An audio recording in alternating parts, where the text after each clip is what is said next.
You feel this nervousness on the phone there? Sir, I've been trying to make an urgent phone call up there. Well, I don't think it's something I want to do on an overseas phone. You gotta make some phone calls. Hang up the phone. Prank caller. Prank caller. Ladies and gentlemen, welcome once again to Packernet After Dark. This is the call-in show at Packernet Podcast Network. If you'd like to call in, if you'd like to participate in the show, please feel free to do so. The phone number here is 608-501-0718. You know the freaking phone number. We don't have any new callers today, but if you wanted to, you could go to the front of the line and all that. As far as old callers, I think we still got 4. Good Lord. I'm hoping you guys are learning why I skip calls at this point. I'm hoping that's becoming clear to everybody, the situation. But I will honor my word. And let's get started with Bruce from whenever August 8th was. What's up, Pack Daddy? Bruce. What's up, dude? 2 thoughts today came to my mind while working and doing my stuff. The running back battle seems really exciting, man, and it's not even a battle. It's more of a Jacobs is the bruiser. It's good if we can take some carries off of him with the young electric guy who might be able to, solidify that number 1 RB spot in a year or two or whatever. But I think the running back position is going to be the most impactful part of the offense. I know we're all like enamored with Golden. I am too. It's freaking awesome. But if we can have a run game, man, that would be incredible. Like off the top of my head, I mean, how many 100-yard rushing games did Jacobs have? 0? Like as a collective group, I know we had it, right? But Jacobs was not a 100-yard rusher, man. So that's going to help quite a bit. I think that's going to impact a lot more. Just a thought there. And then secondly, dude, I think I'm going to watch every single Steelers game that's not on at the same time as the Packers game and the Packers games, obviously. But it's starting to feel real that Rodgers is retiring. This is his last hurrah. It's kind of cool. We're opening the season with those guys, man. That's super awesome that we get to watch Brett Favre. Good Lord, man, that take me back. Aaron Rodgers play against the Packers. It's going to be pretty awesome, man, to like witness it there, to be there and just do that. Cause I don't think it's going to be anything major. He might not even play. I hope he does. Maybe Jordan, he have like 1 series or something like that. That would be pretty cool. And I saw that he's going to do some sort of like video or something or a stream or a call beforehand, which is really cool too, man. So I'll welcome him back, even though the off-season drama got insane. But look, he gave us a lot to talk about in the off-season, man. I'm just glad it's not there anymore, but still very appreciative of that dude, man. Aaron Rodgers, last hurrah, last year is going to be awesome. And I'm going to call back here in a second with a recipe for you. Yeah, I think there's been adequate time for him to leave and for all the drama to kind of cool down that was surrounding things. And I'm not talking about the COVID nonsense, I'm talking about football drama. As far as, the conflicts with the teams and all that, or the coaches, the players, the front office, primarily the front office. I'm sure there's still some animosity, but as far as the fan base, do we care anymore? Probably not as much. So yeah, I'm ready. I mean, I've said since day one, as long as he's with another team, I can't root for him, but once he comes back, I will. I suppose in small doses, I can root for him, but I'm not exactly on the same wavelength as far as like I need to watch all this. I'll watch them. I'll probably watch Steelers games, but I'm not as interested in that. I'm ready for him to retire, come back and be a Pack. I mean, this just feels kind of like silliness, this little fake hurrah thing where he's not going to play very well. The team's not going to do very well. He's off just goofing around. Yeah. Whatever, dude. But look forward to you coming back and being a Packer. That would be nice. Bruce, part 2. All right. So I did a jazz night, a live jazz night. My coffee shop, I do it once a month, and I cook for people who make a reservation. I made some smoked applewood chicken that I kind of just left obviously on the smoker. But I'm going to try to whiten this up as much as possible. A creamy poblano pepper cream sauce. And just look up poblano cream sauce. It's really easy to make, and it's really good, man. Toss that on that chicken. And then you take some of those chili roasted lime pistachios, and you crumble those up, and you put it on top, and it's really good. And then you take I did a cauliflower, and I know you don't like veggies, but you might want to try this one. But you take a full head of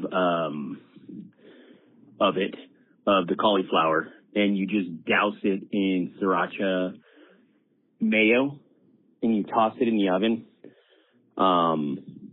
at like 325, and just let it slowly roast.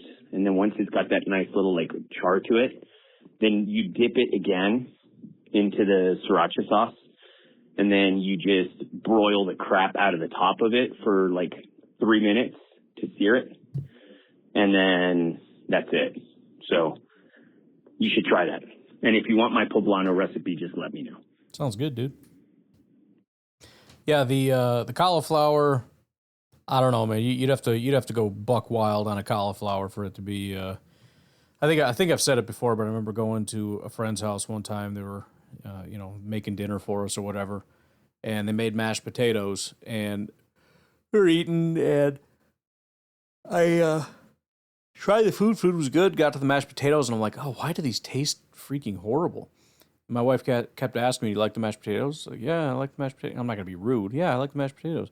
Do you like the mashed potatoes? Yes, I like the mashed potatoes. Why do you keep asking? Yeah, they're good. They're really good. She's like, oh, they're cauliflower. See, you didn't even notice. It's like, bro, I absolutely noticed they taste like, I can't think of appropriate words, but it was horrible. So, yeah. So then, it kind of, I had a decision to make. Do I just go, yeah, no, you did a great job. That's the right decision, by the way. No, I did not. I did a heel turn. I was like, actually, these mashed potatoes taste like dog crap. So there you go. Now, you happy? You happy? Now I'm out in public with somebody that cooked for me, and I'm telling them their food tastes like crap because I don't want you shoving this in my face and saying, see, you didn't notice. Because I do notice, and I said I notice, and I will always notice. I like to think that was several years ago that I would have made a different choice now. But back in the day, I was not about to be proven wrong on anything. But I appreciate the recipe. Sounds delicious. Let's fast forward to the future with Uncle Rico. Yo, Ryan, it's your Uncle Rico. Hello. I just have one question. Pajama or pajama?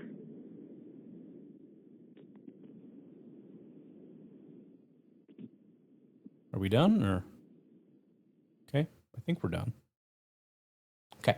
I'll just assume that there's another 6 seconds. I'll assume we're done here. So the funny thing is, every time people do this stuff, I never know. I feel like I know, and then I think about it, I'm like, actually, I think sometimes I say this. I don't know if I'm kind of ambidextrous when it comes to a lot of words or what, but in this case, it's pajamas. I don't know if I've ever said pajamas. I don't think so. Maybe it's slipped a couple times, but it's for me, pajamas. So there you go. Jared, the Uber driver. Howdy, this is Jared, I don't know what right now. Sure, fair enough. But from Houston, and I just wanted to call and say, had a wild week. Sorry I haven't called in a while, and also still catching up on the podcast. Better catch up before the regular season starts. But last week I lost my grandma on Monday, and then I ended up finishing all my schoolwork finally, and now I can get my degree finally. Like all the courses are done, I just have to apply to get the degree. So yay on that. Sad on grandma. Mm-hmm. Wisconsin lost a great woman. Her name was Arlene Schrader. She she reached the great age of 97, and, you know, it's a good she was age. still sharp as a tack, just couldn't make it. And then my wife has a cochlear implant.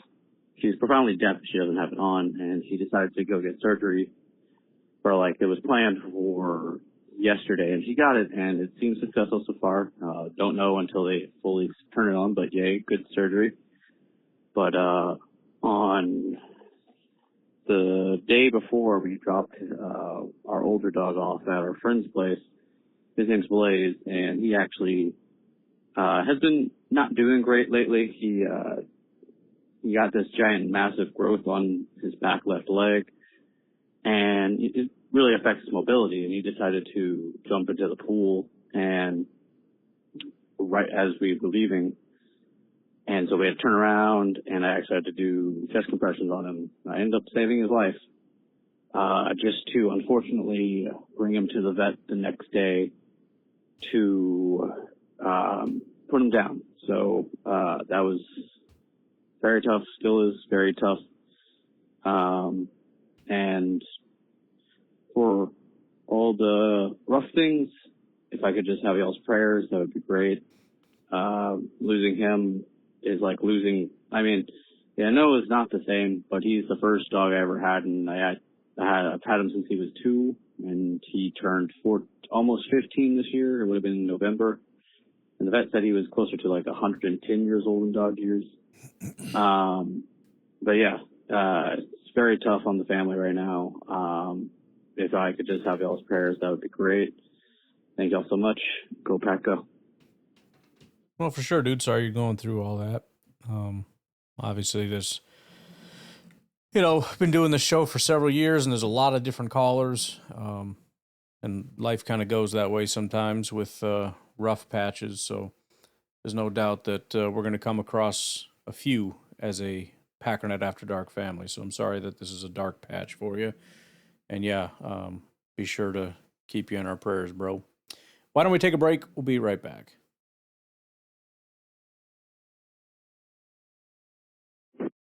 Hey, so I'm on this thing where I'm not going to take the PFF, like, when they add all the numbers up, because I'm not sure if they have a good process of adding up the numbers.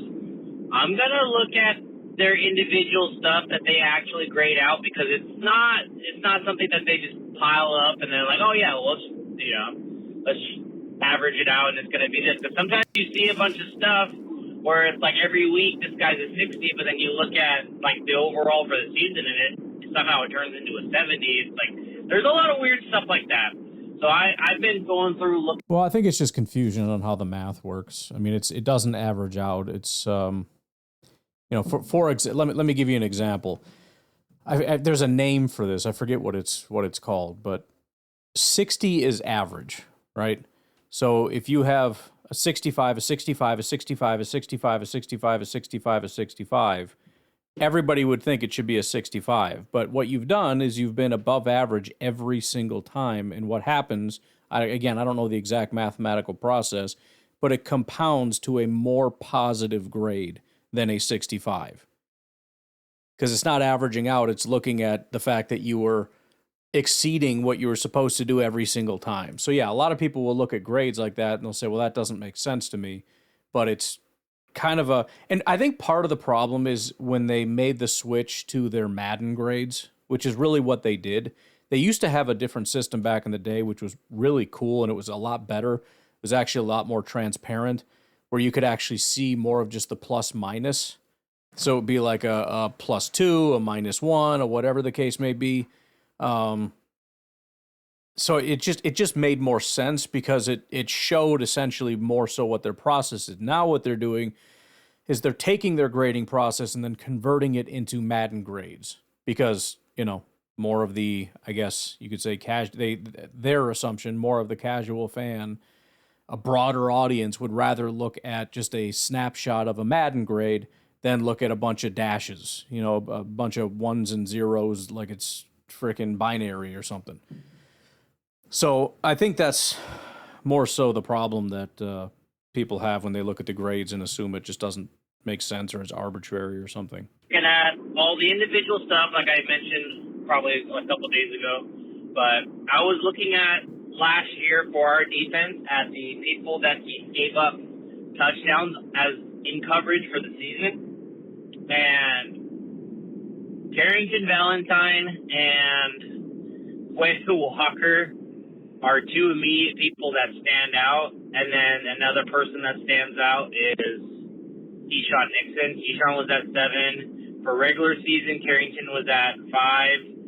When you add in the playoff game, it turns into 6. Way was at 5 during the regular season. When you add in the playoffs, it's 6. And this is, these guys are giving them responsibility on a play-by-play basis. When they're grading, they're giving these guys responsibility for giving up these plays. Obviously, caveat, they don't know the play call. They don't know this.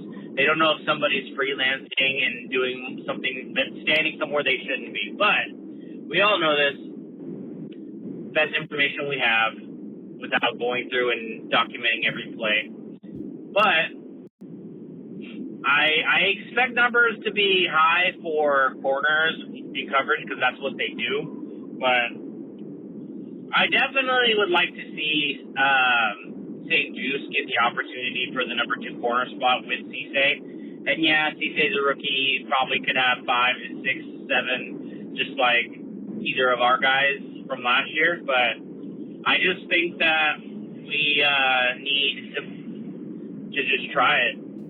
I really do. I think with the new scheme. Well, they have been. I mean, they rotate everything out. St. Juice has been running with the ones, and Nixon's been with the ones. Valentine's been with the ones.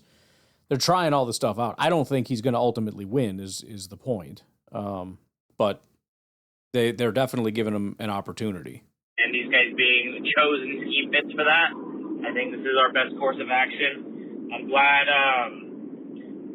glad we have Franklin. I haven't looked at what Franklin's was. I know last year the Colts did a scheme change and he wasn't a good fit based on everything that happened when we traded for him. That's why he had a down year last year along with injuries. He seems like he's doing pretty good this year. I'm excited. Go back. Yeah, that was kind of the dope sheet on him when you look at the PFF grades and whatnot, is that it was a very, very bad year. And the fan base is like, oh, he sucked, he's trash. It's like, okay, well, you feel that way because of how disappointing he was last year. It wasn't that way 2 years ago. Not that he was ever an elite player, but he was a solid player for a very long time. And they came in with a completely different scheme change, and it really didn't work for him. Now, that doesn't mean he's going to get back to being a very good player. We don't know that. We hope that. But sometimes, the switch just goes off and it's off. So, obviously we don't know. We don't know anything about anyone, but that's just kind of the thought process behind Zaire, is that he would be more like he was 2 years ago than 1 year ago. Daniel, part 2. All right, doing my homework. So looking at St. Juice, because I know St. Juice was a part-time player, but comparing him to Carrington, if you actually look, it's 246 snaps versus like 458, I think was the number. And with half the snaps, he's got 1 touchdown given up for St. Juice, and Carrington was at 5 for that number, being double. Obviously, you play more. You sometimes things happen. And Carrington played during a time when his defense was injured, and they played for a better defense, I think. So I don't know. I'm really liking the St. Juice signing. The more and more that I see it, hopefully he can challenge for the starting spot. I'm gonna look at Zaire real quick. Yeah, St. Juice had a good year last year, but it was a very abbreviated year. It was his only good year. So 5 years in the NFL, his coverage grades were 40, 60, 50, 40, which is bad. Last year, he went to the Chargers, and it was quite good, but he only played 378 snaps. Now, the flip side of that is you could look at it and say, okay, but he played all season. So he wasn't a starter, but he played all season. He played, I think, in every game. And if you look at his grades, aside from like a rough patch kind of toward the middle, which has a 90 in the middle of it, so 60, 50, 90, 40, 70 would be his only rough patch. Everything else outside of that is 60s and 70s. That's a consistently solid year all year. Plus, he's got an 81 tackling grade, which only one bad tackling game. So, I've been down on I'm not even down on St. Juste. I'm just pushing back because so many people want him to win the job just because his name isn't Keyshawn Nixon. And I'm not saying that's you, Daniel. I'm saying that I know that that's happening out there. And I'm just trying to temper expectations a little bit that, we got to want guys in there because they're good, not just because they're not the guy that I currently hate, even though guess what happens when a guy that's worse than him gets in that job? You're going to start to hate him even more. So, I hope he wins. I hope Valentine wins. I hope that somebody emerges, whether it's Keyshawn or whoever, that is a very, very good football player. And, it's not impossible that it's Benjamin St. Juste again. He only played a third of a season, which again, considering he played the entire season, means he played about one third of the normal snaps for a corner as a rotational piece. But whatever that role was, the Chargers kind of figured out a good role for him, and fingers crossed that the Packers saw that and think, hey, we could utilize that. I don't know. Again, I don't expect that. I don't think we've really seen that from the corner rotations. St. Juste has been given some opportunities, but not a ton. I think if they saw something special or ideal, he'd be getting more opportunities than he is. But Daniel, part 3. Yeah, so following up with Zaire, I know they were talking when we made the trade. He was playing in a system that didn't fit him last year, and I think he was injured too. That part I'm not sure of, but they had a Lou Anaromo come in, and it wasn't a good fit for him. Looking at it, he only gave up 2 touchdowns in 700 passing reps. Yes, he had a lot of receptions on him playing out of scheme, and if you look at it, it's 62 catches is what I saw. And it is a lot. Average catch is 10 yards. But, for that number of reps and only giving up 2 when Quay gave up, I think it was 5, I'm okay with it. As long as he's not giving up touchdowns, if we can just get, because he's the speed, rally tackle, physical force guy, I think I'm okay with it. Hopefully, maybe it's a better fit because he was chosen and he's worked with Gannon before and he loves Gannon. I think St. Juste, Zaire Franklin, and because you're gonna get rid of either Keyshawn or Carrington. You're getting one of those guys off the field. So hopefully, whoever is inserted, we think it's Cisse. Hopefully, Cisse's the upgrade. Hopefully, Zaire Franklin's the upgrade.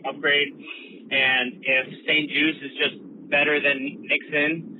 And Nixon gets inserted, maybe he's just better. So, really excited. Love what's going on in training camp. Tucker Kraft is destroying the world, and we love it. Go Pack, go. Yeah, I think Cisse's got it pretty well locked up as number 1. We'll see who number 2 is. Bullard, obviously, in the slot. And then, listen, whoever wins, and I'm sure that's going to cause an uproar, but whoever wins, I think one of the main benefits is that we have probably better depth than we have had, depending on if anyone gets cut or traded. I did see something about Valentine being, people are calling about him.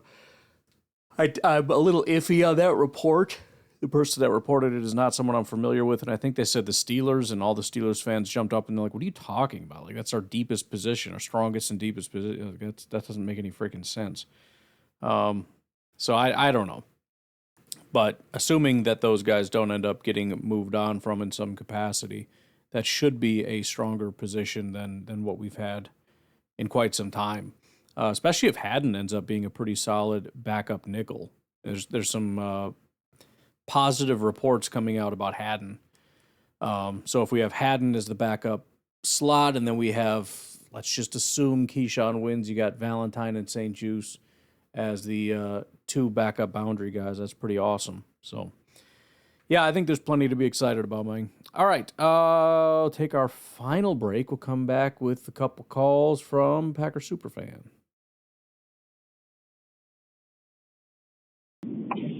Good morning, Ryan. Mike Hebring, a.k.a. Packer Superfan. Hey, Mike.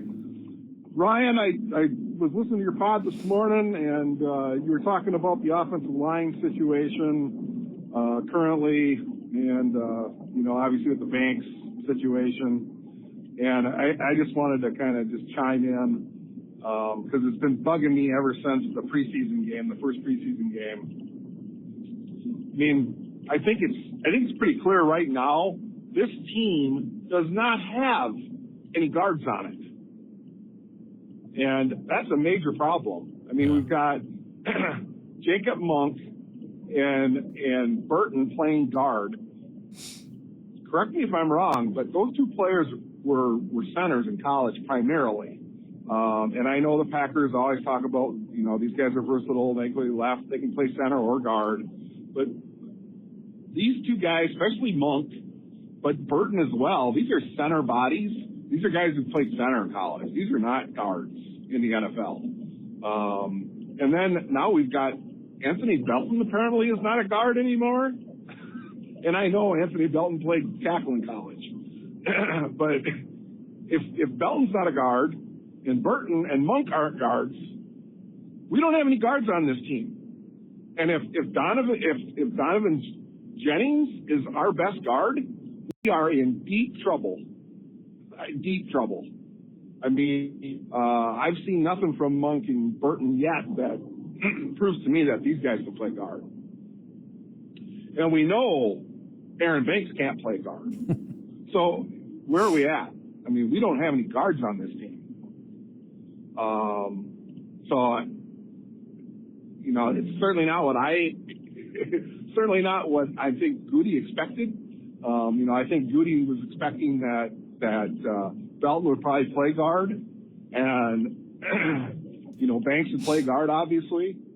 But Banks is not a player, and I'm sorry when you take his health, and I know people say, well, he played well last year when he was healthy. Well, no, he didn't. First of all, he wasn't healthy enough. And number 2, when he played, he wasn't that good. No. I mean, he just wasn't. So I'm not sure where this team's headed with the offensive line. But at this point in the camp, this is not a good place to be when you have a team basically doesn't have any guards. Let's start with the positive first. I'm excited about Morgan at tackle. And if he's as good as it looks like he might end up becoming, we might actually have a really solid tackle duo, which is important, right? A lot of teams have bad offensive lines, whether it's, 1 player, 5 players, they got issues. A lot of bad offensive lines across the NFL. It is a privilege to have 2 really good tackles, Bakhtiari Balaga type of situation. Not saying it's on that level, but hopefully it's a really solid tackle duo. The negative is that I not only agree with you, but I would take it a step further that I don't think we have a center either. I don't think Sean Ryan is a good center. If you gun to my head, who's the best interior offensive lineman on this team? I mean, as much to tell you how much I don't like the interior, how much I've been talking trash about Aaron Banks. I would argue he might be our best interior offensive lineman. Now, we don't know what Jagger Burton can do. He might be good. I don't think he is. Not yet, at least, for the reasons I've already laid out, that it looks to me that Banks, when he comes back, automatically gets his spot. The available spot at right guard seems to be going to Monk, which would put Burton 3rd on the list of guards. Just, logical deduction here. And I don't think Monk was always a guy, and I know they talk glowingly, but I don't really care. Monk was always a guy that's like, I think he might be an okay backup in a pinch. It's, leaving open the possibility he took a massive leap. I think he is a maybe mediocre backup. Burton hasn't been able to surpass the mediocre backup. Banks has never been good at football. I don't give a damn what anybody says. The 49ers fans laughed at us when we paid him. They thought he was a piece of crap. They had horrific offensive. I mean, that's why the 49ers fell apart, by the way. They had a great offensive line, and then that imploded. It was the worst part of their entire team, and they hated their offensive line, and we went out and paid a bunch of money for one of them, and they laughed at us for it. So, yeah, and again, I know the fan base is higher on Sean Ryan than I am, and he does have some really good games, and he plays the way they want him to play. He's a bigger, more physical guy. I personally don't give a damn about that. I just want you to be a good player. And I'm sorry, but pass blocking will always be more important than run blocking. I understand you want to be physical and all that crap, but when our quarterback is running for his life, and oh, by the way, we still can't run block, I don't know that you've done anything necessarily fantastic for this organization. But, again, I'll be optimistic about the tackles. I will leave open the possibility that the interior will improve. And to be fair, I think it will. Because Aaron Banks was injured all year last year, so all he needs to do is be healthier, and he should be better. Even if that's a subpar performance, still, it's better than what he was last year, which was worse than that. Sean Ryan, I have no reason to expect him to be worse than he was. Potentially, he could take another slight step. I think he's taken little micro steps every year. Maybe he takes another step.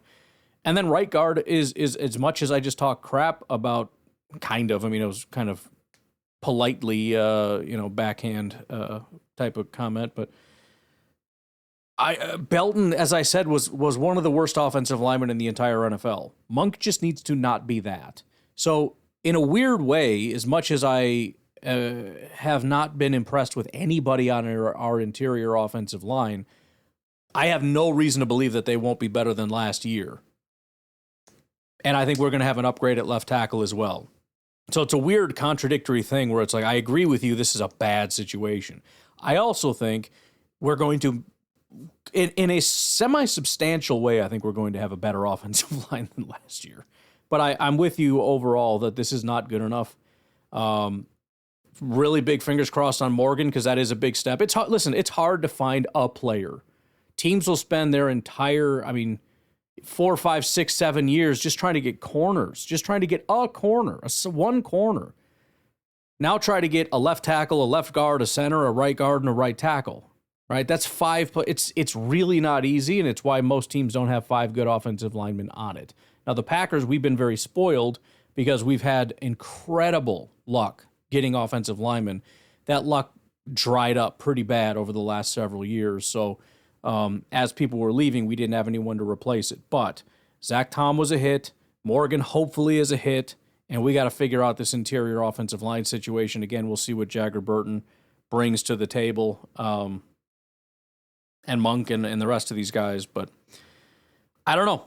I'm with you with a slight positive twist on it. Mike Hebring, part 2. Yeah, Ryan, hey, I also forgot to mention Sean Ryan, too. Yeah, there it is. I want to make a point about Sean Ryan. Sean Ryan, we both know when he played guard, the guy was just so inconsistent with his pass protection that I don't think he's a legitimate guard either. No. One game he's in the high 80s. If he got that in the next game, he's as low as you can possibly get. So I think that Sean Ryan, unfortunately, when they moved him to center, I like that move, because my philosophy, and I think I've said this before, has always been, as far as your offensive line goes, your center needs to be a good run blocker. Find me a center who can run block. If his pass blocking's average, you can live with that at center. But he's got to be a really strong run blocker. So I think Sean Ryan has the potential to be that type of player. He's going to be inconsistent as a pass rusher at center. Maybe the move to center helps him a little bit there. But he's going to be a strong run blocker out of that center position. So I think that was a good move. But at guard, your guards have to be good at both. They have to be good run blockers, and they have to be good pass blockers. And I don't think we have anybody on the team that can do it. Just on that point you made, because again, obviously pass blocking is always important, but I've always mentioned how centers very rarely ever give up sacks.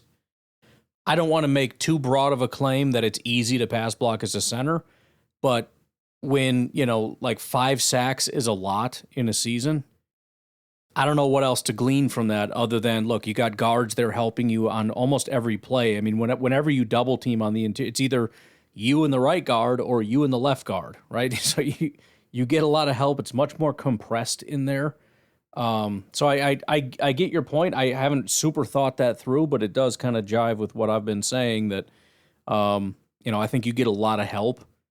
Tackles obviously have it really tough. You got a lot of ground to cover.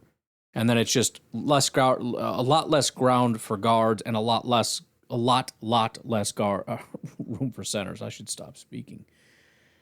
So with that, having a slightly worse pass blocking skill set and a better run blocking skill, I could understand saying that would make sense for a center. And that's concerning. And then at tackle, your tackles have to be good pass blockers first. And if you get any kind of run blocking out of your tackle, that's great. So that's kind of how you want to build your offensive line. And I think the Packers had the right idea. Putting Sean Ryan at center, because I think that's the type of player we need there, a guy who can actually run block. And we do have to remember that Elton Jenkins was initially put there. So in Sean Ryan's defense, much like everybody else on this offensive line, they really didn't get an opportunity to start and finish there. Sean Ryan, as much as I've been saying Belton needs to do X, Y, and Z, Sean Ryan has been given that opportunity to say, you are the center. That's it. There's no competition. You're the center. You're that dude. Learn to be the center. Learn to work on the communications with your quarterback and with the guards and with the rest of the offensive line, et cetera, et cetera. So, again, I'll always be a Sean Ryan skeptic until he can prove something else. But I do think that, if nothing else, should help him in reaching whatever ceiling he has. But the guard position, I just don't think they have any guards on this team. Aaron Banks is supposed to be that guy, one of those guys, but I just think that's not a thing. I just don't think he's going to play for the Packers, whether it's because he's just not very good or it's because he's hurt. I just don't think he's going to be the future. And then, the other, the right guard position, we all thought Dalton was going to get a chance at that, but clearly the Packers themselves are backing away from that now. So clearly he's done something that the team's not very happy with at guard. Yeah, and I think that's the right read. I was actually happy with the team. They finally did what I've been asking, put him at guard and leave him at guard. I think they had the same kind of philosophy. The problem is he's just really bad.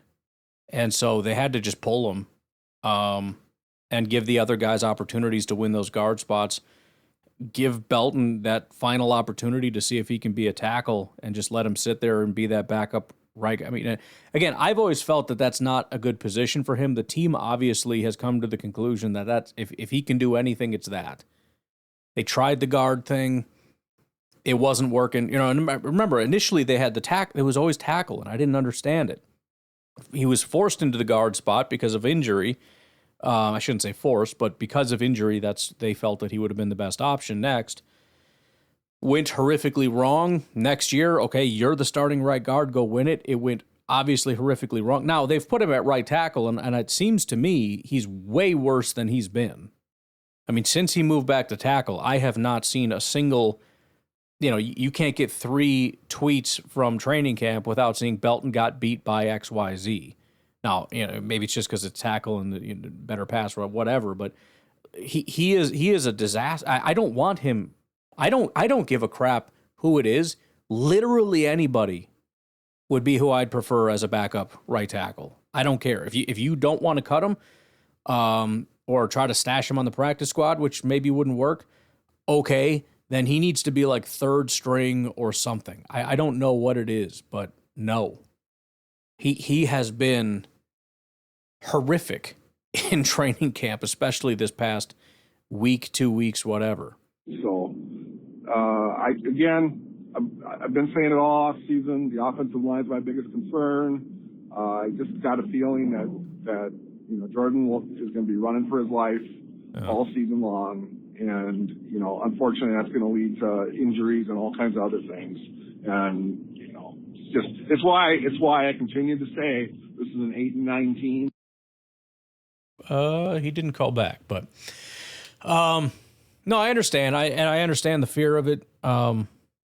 I obviously, again, tend to be more optimistic. I mean, we had that bad offensive line last year, and we were certainly able to manage. I mean, it didn't end up being the most fantastic season, but I think that had much more to do with Micah Parsons, Tucker Kraft, and a lot of the other injuries that we had. I mean, the offensive line injuries weren't great either, but it doesn't matter. I tend to be more optimistic, assuming we get a little bit more health. But I get it. It's very difficult to do anything when you don't have a run game and your quarterback can't get comfortable. And like you said, as far as injuries, well, you kind of expect more injuries. You have a hard time saying, yes, this is the year Jordan finishes the season, when you don't see any reason why he's going to be healthy. So I get it. I get what you're saying. Let's stop there. We got 8 calls, a couple old ones and a few new ones, so we'll stop there and save the rest for tomorrow. I will talk to you then. Have a good one. Bye-bye.